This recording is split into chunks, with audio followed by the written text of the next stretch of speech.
এবার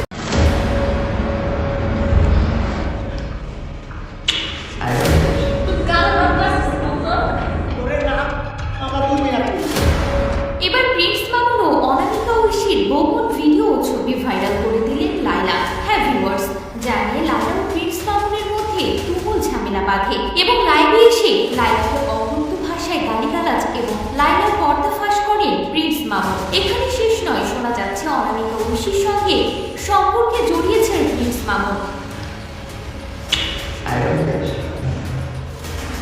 প্রিন্স মামুন এবং অনামিকা ঐশীর একান্ত মুহূর্ত কাটানোর ছবি ও ভিডিও এখন সোশ্যাল মিডিয়ায় ভাইরাল, যা নিয়ে রীতিমতো তুমুল দ্বন্দ্ব বাঁধে লায়লার সঙ্গে।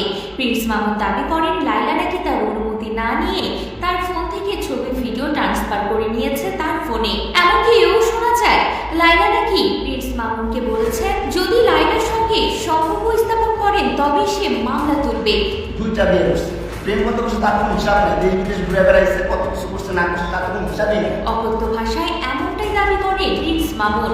এদিকে অনামিকা ঐশীর সঙ্গে একান্ত মুহূর্ত ভাইরাল হওয়ার পরেও প্রশ্ন উঠেছে, তবে কি অনামিকা ঐশীর সঙ্গে সম্পর্কে জড়িয়েছেন প্রিন্স মামুন? কতদিন আগেরই বা ভিডিও। এছাড়া অনামিকা ঐশীরও আরবির সাথে সম্পর্ক ভেঙে গিয়েছে, তবে কি তাদের সম্পর্ক ভাঙার কারণও প্রিন্স মামুন? এমনও প্রশ্ন উঠেছে। তবে লায়লা যে প্রিন্স মামুনকে অন্য কোনো মেয়ের সাথে সম্পর্কে জড়াতে দিতে চান না তা আবারও প্রমাণ হলো। প্রিন্স মামুনকে নিজের আয়ত্তেই রাখতে চান, এমনই প্রশ্ন উঠেছে এখন নেট মাধ্যমে। তো ভিউয়ার্স, এদের নিয়ে আপনাদের মন্তব্য কি অবশ্যই কমেন্ট করে জানাবেন।